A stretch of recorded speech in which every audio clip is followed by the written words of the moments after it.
Maria Sharapova, and both of us want to wish you in person congratulations on the Career Slam and the French Open. What was it like to come in here, back to Wimbledon, where you lost in the final last year, but knew you were on the right track, then to come back now, having achieved what you had over the last few weeks? Yeah, I actually think last year's final was just a big step in the right direction for me here, and you know, I hadn't been far at this tournament for many years, so and to finally get myself back in a Grand Slam final, and you know, this year coming back after winning Roland Garros a few weeks ago, you celebrate for a few days, and then you get here on the grass, and it's like, wake up, back to reality, time to work and get ready. And you know, I didn't play a warm-up event this year like last year. It's just too much, especially with a busy summer, and so the first rounds are always a little bit tricky. But has it really sunk in what you've accomplished? I mean, you had shoulder surgery, and you worked so hard to get back, and then not only, I mean, you win the French, you get back to #1, complete the career Grand Slam. It seems like so much in a short amount of time. Yeah. It is a lot, it is, and you know, everything was kind of for me to grab within that week, and the #1 ranking for the semifinals and facing Kvitova, who's a tough opponent, and then coming into the finals, you know, everyone considered me the favorite, so a lot in that position to kind of go for, and I was just, you know, I really handled the situation really well after losing the last few Grand Slam finals that I've been in. I was impressed, Maria, mentally how you performed in the final, because you were the heavy favorite playing against Irani from Italy, who had never been past the quarterfinals before. How did you approach that match, knowing that everybody expected you, and I'm sure you expected yourself to win?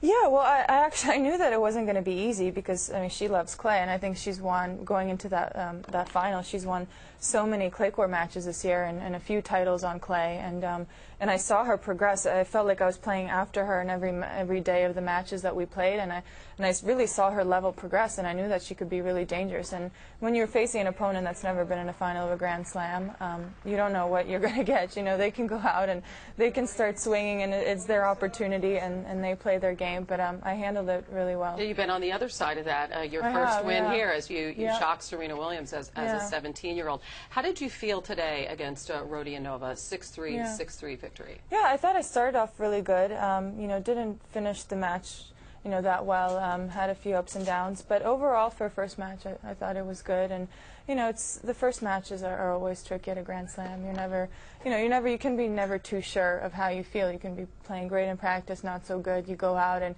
you know you have an opponent in front of you. It starts in the first round. So it's always tricky, but I was happy. There's no doubt that I can improve. We always talk about how difficult it is to go from the clay, the slow and the sliding, which you were doing very well, to the grass, where you know it's a little damp the first couple of days, and the footing's a little tricky. What kind of adjustments do you make? Because I feel like your movement on both surfaces has been exceptional. Well, it's one of the toughest transitions, no doubt, because you're going from a slower pace court to a court that basically new, that hasn't been played on, especially on center. The ball bounces really low, so you know, I started the match off really well and doing the right thing. She kind of started raising her level a little bit, but yeah, overall, not too bad. You look on that last replay, just how great you're covering the court. You're running around your backhand. Do you do any specific drills for the grass for your footwork? Yeah, well, when I first came on the grass the first few days, I was like, well, I can't slide. You know, you got to make little steps. Like, you get used to the sliding. It's almost like an excuse, to get to the ball. As hard as it looks and the timing and everything, I think it's a lot easier to just slide into the ball instead of taking those little adjustment steps. But yeah, I enjoy the transition because you learn so much going from the clay to the grass. The point construction, I mean, just the patience level that you have to have on the clay courts. Going onto grass, it's so much about the return and the serve and the first strike. And coming up, you're playing a player who loves grass. She seems to excel here in Sharapova. She's been a quarterfinalist and a semifinalist here the last 2 years. I know you've beaten her 3 times, but never met on grass. What sort of challenges does she present?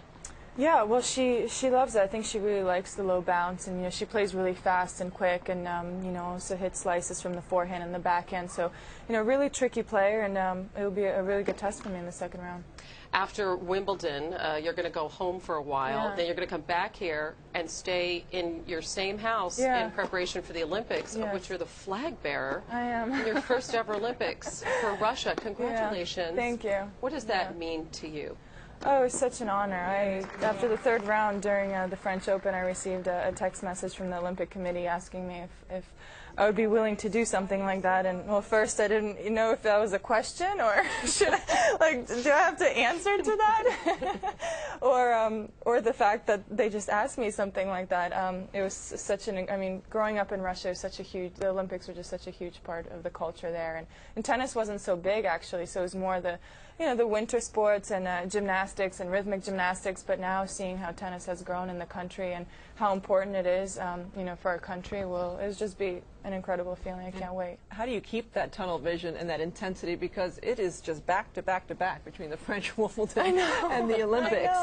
I know. Well, I haven't been home for a couple of months, so I knew that I started in Germany, which has been 2 months ago, and it's just been back to back to back, and just keep going, I guess, right?